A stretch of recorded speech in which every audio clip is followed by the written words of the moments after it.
I'd been in love with this woman for a very long time, maybe a couple of years at this point, and I'm not sure if I should just kill it or attempt to make something with her. I met my ex-wife, her sister, when I was 23 years old, and the relationship developed very quickly, and by 26 I had my son and daughter and had gotten married.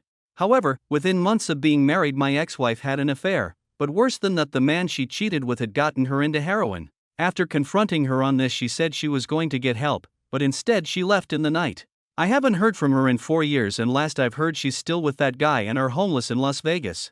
Not sure how true that is, but being focused on holding it together for the kids, I really don't have the time to chase her down, nor do I want to after what she pulled. I ended up getting a divorce in absentia. I did, however, maintain a very positive relationship with my in-laws after the fact. Every other weekend my kids stay over with their grandparents on that side, and they pretty much treat me like a son still. I still go to parties at Christmas and am reasonably liked by the family. Nobody talks about my ex anymore, mainly to not worry my kids. My oldest, my son, is very hurt by his mother leaving. He's 9 now, and I've had to get therapy for him after he told me he hoped his mother was dead. She had been getting verbally abusive toward the end, which was when he was around 5 or 6. Anyhow, in the year following my ex leaving, her sister and her boyfriend had started coming around a lot to see the kids. They knew I worked a lot and would babysit and call it practice, as they wanted to have children of their own. My kids loved them and were spoiled by them, which I didn't mind because we all needed a little positivity. They got married and were very in love. However, her husband was killed in a workplace accident shortly after the birth of their daughter. It has been extremely rough and painful for everyone involved, as one can imagine. I followed my Sill's example and began to take her daughter to give her time to herself if things got too hard to deal with or she needed alone time. She's been in grief counseling for a few years, but she still wears her ring and has told me she can't ever imagine dating again. I talk to her about him frequently and she's gotten to a better place, but she's still very much in love with him. I can't imagine that sort of pain. Over the last 2 years we've been a more constant figure in each other's lives. My kids love their aunt and I have her over for dinner a couple times a week. My daughter and her daughter have become close and love being around each other, so they have sleepovers. I've moved on from my ex by this, but the idea of dating possibly someone dangerous as their mother has kept me out of the dating scene. I don't know when it happened, but slowly I began to get soft on my Sil. She's a great mom for what she's had happen to her. She's one of the sweetest people I know, and her sense of humor always leaves me laughing and happy. Then I started realizing that I'm physically attracted to her. I've always felt kind guilty about it because her late husband was a good friend, and since she's obviously is still grieving, so I've kept it to myself. Since COVID started we've been together a bit more because social distancing has had us lose contact with most other people. Nothing romantic has ever been discussed and I try not to flirt, but last week it was very late and after the kids went to bed I made us a few drinks, not enough to get drunk, but she decided she'd rather spend the night, so I took my couch. I woke up to breakfast this morning and the 4 of us felt like the sort of family I've always wanted. She even kissed my forehead, which is not something she normally does. I still didn't say anything, but after she left I found my son quietly playing with his toys in his room. He looked upset, so I asked him if he was alright. He tells me point blank in the way only a kid can that he wishes Sil was his mother. I sat down with him and asked him why he thought that way, and he gave a whole bunch of reasons for being nice to him, that she never yells about anything. He likes seeing her at his grandparents and she draws pictures with him, which I didn't know they did. By the end of it my heart that is already melting for this woman even more wound up. When visiting, dropping them off with their grandparents, I tried to breach the subject with her folks to kind of feel around how people would see.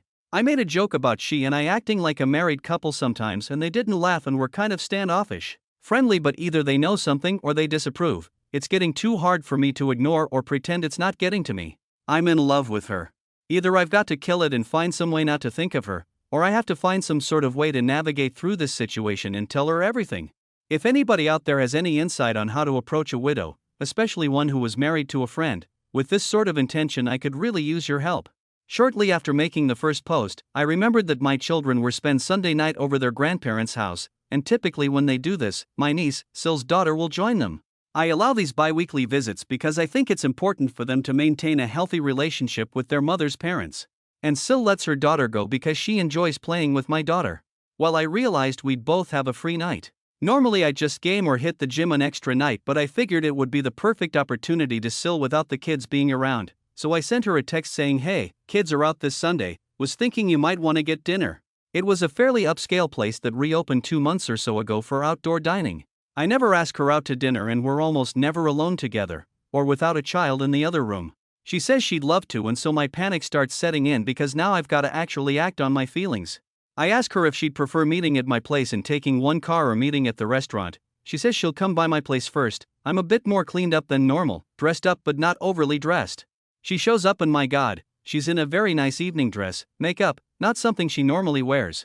Really looking stunning.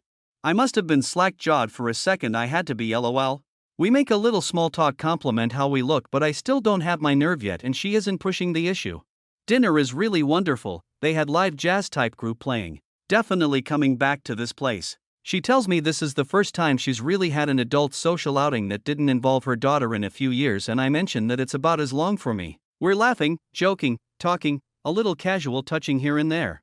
I can't seem to find my nerve though. I'm afraid of ruining this moment, so I just submit to having fun. But as we're leaving, my mind snaps and I'm just like f it. And when we stand to go back to the car, I give her my arm and we walk back to the car arm in arm, no awkwardness, nobody mentioning that it's happening. I open her door for her and I plan on driving her back to her car. As I open the door, she stops me. Looking sort of nervous, she just outright tells me to stop and that she wanna kiss me. There was no alcohol at dinner, so this is all her. So I pull her in and we kiss. I can barely describe how wonderful it felt to finally touch her.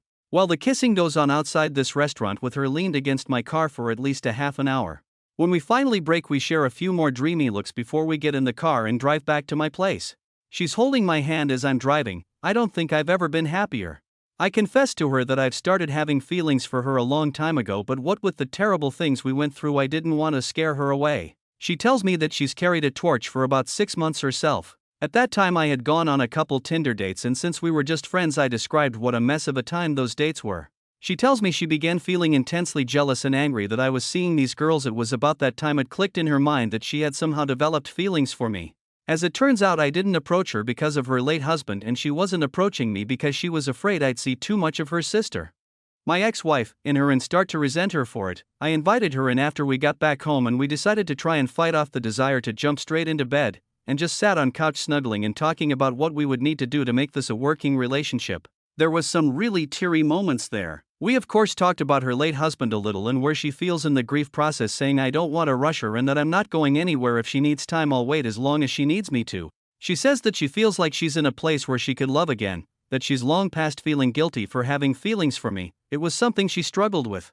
She then brought up her sister, and the obvious questions a few people asked in the comments. What would we do if X ever decided to show her face around here again or try to get back into my kid's life? What if she comes back reformed and apologetic? Would I take her back? I told Sil that's a hard no, that I've forgiven her for cheating on me, but I will never forgive her for what she did to my son. He was quite a sunshiny and happy boy before his mother started cheating, using, and lashing out at him. He's doing better now, but for a long while his behavior and negativity for somebody so young troubled me. Sil was concerned how he might react to her, as unlike our respective daughters he is old enough to understand everything. I told her not to tell him as it might embarrass him, but not too long ago he told me his wished his aunt was his mom instead. We said we were going to take it slow and now go to fast with things, but the kissing started again, and since we were in private this time, we gave up the fight to stay out of the bedroom. I have had fantasies throughout the duration of my feelings for her, and getting to pet her face in the morning was one I finally got to live out. Moving forward, we are going to establish date nights and work on building on our already strong foundation. When we inevitably tell our folks we're a couple, we're going to do it together. If this subreddit allows, maybe I'll do another to say how the parents, in-laws, and kids take the news. 2 years of wishing she was mine and now she is. Better not F this up. Well, we've told everyone, and for the most part it's gone over fairly well. When our respective kids were with my in-laws, Sylvia and I went to go see my parents. They've met her a handful of times, but they don't really know her too well, as my in-laws and my family rarely attended mutual functions. They at least recognized who she was. My dad isn't a particularly sentimental person, so I have no idea what he thinks about it, but my mother is on board. She did ask, does Jess know? And we told her that I haven't even spoken with her in 4 years and Sylvia hasn't heard from her in 2, that we'd cross that bridge when we got to it. Other than that, my folks just seemed happy for me. Yesterday we attended a small family gathering for Labor Day at my in-laws. We knew the reception here would be a little more chilly as they're all also related to my ex-wife. My parents did us the favor of taking the kids to the zoo for the afternoon and ice cream too. We arrived at the party together and of course everybody is wondering where the kids are. Felt like a million things were telling me not to do this. I took her by the hand and we both explained the kids were not here because we intended on telling everyone that we are now a couple. This wasn't a huge crowd, Maybe like 8 people, but it really felt like I announced it to a stadium. I don't know how we expected it to go, but several of her aunts were very pleased with this. We got some hugs. At first, nobody even mentioned my ex-wife. They were just happy because they had all settled on Sylvia just never dating again. It was only Mill that caused any issues. She told the party that she knew we were an item because I was always giving her puppy dog eyes and told them Sylvia talked about me nonstop. She asked for how long we had been dating in secret and I told her only a week. She scoffed and told me that she didn't think starting a relationship off by lying would be a smart move. She then accused, albeit it in a joking manner to the guests, that Sylvia and I had vanished at a pool party in June to smooch. Her mother and father asked to talk with us after the party and asked us just how serious things were, and like my parents asked whether my ex-wife knew or not. When I said no and that her opinion shouldn't matter given she abandoned her family 4 years ago, they said they would be more comfortable with everything if I was to tell Jessica that I am now dating her sister.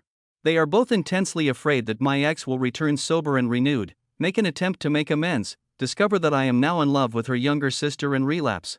It sounded to me as if they knew something I didn't, and as it turns out Jess has been calling and talking to them for a year now and they just haven't told me. I was upset they kept this from me. Sylvia was very upset too, because not once after her husband's death has Jess ever tried to call her. They show me her Facebook profile, the one she blocked me from, and there she is looking pretty normal, not like a burned out husk. I have to admit that seeing her not looking like the junkie she became when she left made me feel a little better, and Sylvia too. Her parents kept their contact with her a secret because she is ashamed of what she's done and feels that she's deserved to lose her kids and couldn't face them after all that happened. Sylvia's parents gave me her phone number and asked that I please call her and speak with her. I told her that my feelings for Sylvia are real and there is no chance I reconcile with Jess. Phil seemed to nod in approval, but Mill honestly looks like she was hoping we'd fix things. After we left, I talked to Sylvia about it, and though we discussed it before, a circumstance where Jess returns, we decided to revisit the conversation in light of these new revelations. I told Syl that I am in love with her, my whole heart is hers, and that my feelings of love for her are something deeper and stronger than anything I ever felt for my ex-wife. She ends up crying from the stress of the situation, anger with her parents for keeping secrets, and anger with her sister for not calling her or offering condolences at all after her husband's death. She then admits that she is afraid I might leave her if her sister returns, and I assure her this will never happen. It took some long hugs and a lot of kisses to smooth over the situation, but by the time we went to pick up the kids, we were holding hands together again and feeling more connected than ever. She's been spending the night at my place pretty frequently since we've been together, so the kids don't see anything. I've been setting my alarm for 5 in the morning, getting up and moving to the couch. Well, the morning after, we decided to tell the little ones what is going on. Our daughters seemed very happy, but they are too young to really grasp what's actually taking place. All they know is they can play together more. I did take my son aside, just me and him, and asked him if he was okay with this and what he thought about it. He asked if we'd all be living together. I told him maybe someday. He asked if this made his aunt his stepmom now, and I said he's free to call her what he's comfortable with and I will respect it, and she would too because we both love him. He then asked me a lot of questions about his own mother, things he had never asked me before, and I answered pretty much everything he wanted to know. I toned some of my answers down a bit. He's learned a little about the dangers of drugs from school programs, and I was finally honest to that degree when I told him his mom had a problem and she made some bad choices. He asked me why his mother didn't love him, and that broke my heart. I assured him the best I could that his mother did love him, she had just made a lot of terrible mistakes and that sometimes adults just don't do the right thing when they should. He asked me if I still loved her. I told him that I hoped she would get better and that I don't want her to be sick anymore, but that she hurt me and him so badly that I couldn't love her like I did before. I'm not sure he got all of that, but I tried explaining it to him the best I could. All that aside, he has been so much happier and less withdrawn since Sylvia has been with us, and he's always going out of his way to do all the typical kid stuff to impress her that I did with my own mom. At the end of the day, I still have that phone call with the ex to dread. But, having Sylvia with me, being able to kiss her and hold her at night, it really puts some joy back into me that's been gone for a very long time. I don't think I even knew how unhappy I had been all these years until I realized how happy she made me feel. We've been doing all the happy young lover stuff. She's been leaving me love letters in my work lunchbox, even little poems, and I had flowers sent to her place of work. She mentioned she had told me that a few of the ladies at work had been trying to get her to ask me out for several months, so I figured the flowers would both make her happy and be a firm thank you wink to the office girls, lol. I did talk to her back in September. I keep going to write an update for this, but life got pretty hectic. I did write like a 10-paragraph update like a month ago, but my laptop crashed, I lost it and got discouraged. The ex-wife is in a much better place and is in recovery. 8 months clean by this point. She finally told me the details of the affair and how things happened, how she got into drugs. Not stuff I really wanted to hear, but she's trying to get her life together, and as much as I dislike the things she's done to me and the kids, I want her to get healthy. I shouldn't, but I worry about her still sometimes. Anyhow, I got around to telling her about Sylvia and she was dumbfounded by it. When I first met my ex, she was 19 and Sylvia was 14, and in her mind she always viewed her as a kid in regards to me, which to be fair I did used to refer to Sylvia and her kid sister, but when she remembered that her sister is a fully grown adult who was married and had a child, that her hinting I was a creep stopped. She did ask if I had feelings for her while I was married, and I denied that. We talked about the kids and she was really regretful and crying throughout the conversation. She has no idea how she'd be able to face them again. I wanted to say something reassuring, but I don't want to give her the impression that I want her in their lives. Cordial, even friendly, but I'm not going to be stupid. She and Sylvia talked for a while too. I didn't eavesdrop intentionally, but from the bits I heard and what I was told, they talked about Sylvia's husband. As it turns out, my ex had gotten arrested for a B&E that week and spent it in jail. She didn't even know he passed until a couple weeks after the funeral, and by that point she felt saying anything would make things worse. Things went as well as could be expected. Sylvia, the 3 kids, and I have been spending almost every day together, and I haven't been happier in years. My son and daughter love all the motherly attention they've been getting, and I'm really loving getting to learn more about my little niece. Life's good. Busy, but it's good. Second story. I, 38F, broke up with my boyfriend, 40M, when he wouldn't show me his phone after one of his friends messaged me, telling me he's been cheating on me. A bit of background: the girl that's being accused of cheating with him is someone I've never had a good feeling about. She has zero boundaries with people who are in relationships. Flirts with anyone who has a pulse and claims drama follows her everywhere she goes. Whenever she would do something inappropriate, I would point it out to my BF and he'd just shrug it off. Another red flag is that every guy she talks to thinks she's hitting on them and they have a chance with her. He claims he doesn't see it. She invited him to a lake weekend with her and her best friend. I was not invited. Clarification: he didn't go. Said it would have been a bad idea since we were dating. She's even progressively started ignoring my presence and not talking much with me when I'm around, let alone get up from her seat when I arrive so I could sit next to my BF. We all play volleyball at the same place and they're on several teams together, so they're around each other all the time. The past few weeks I'd been finding some oddities around his apartment which he'd always explained away. Water on my bedside that wasn't mine. He doesn't drink water and keeps his drinks on his bedside.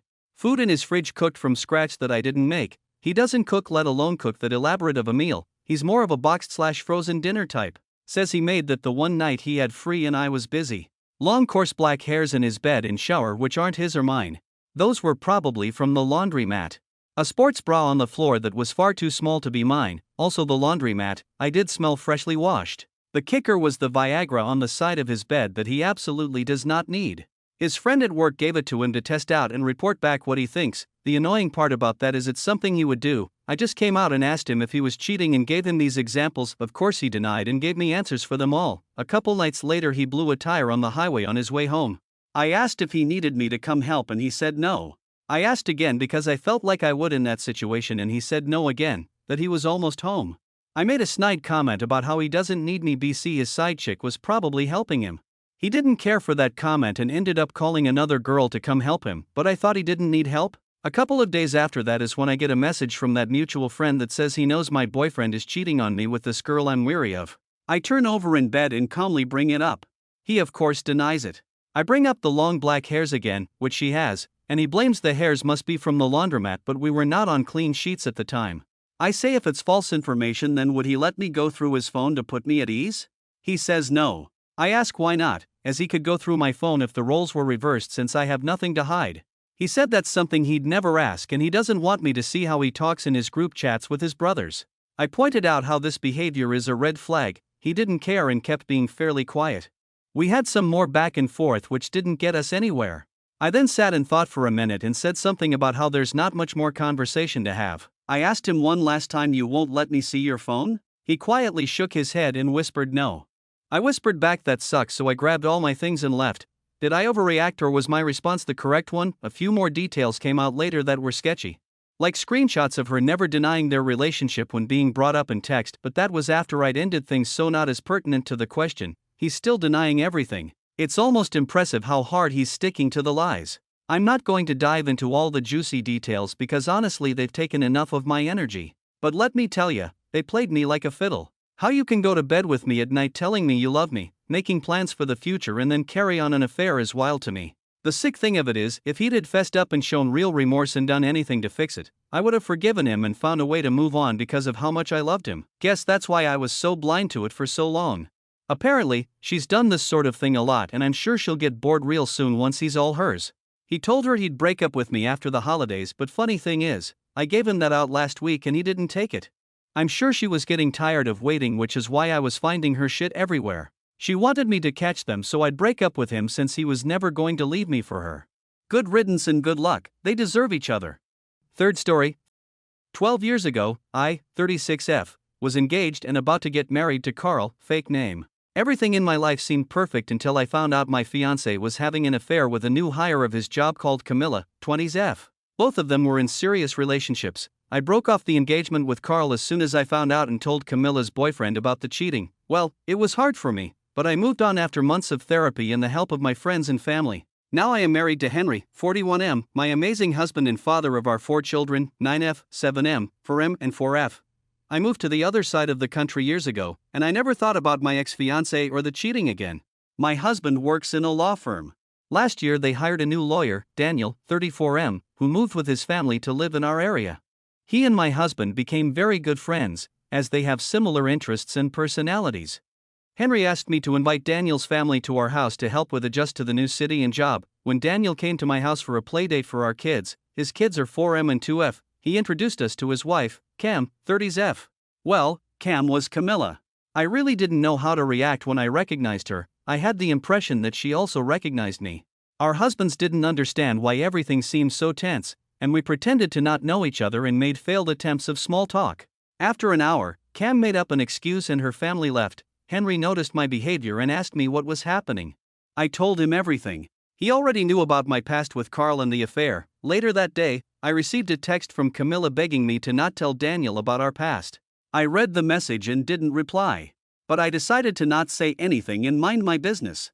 This was not my problem anymore.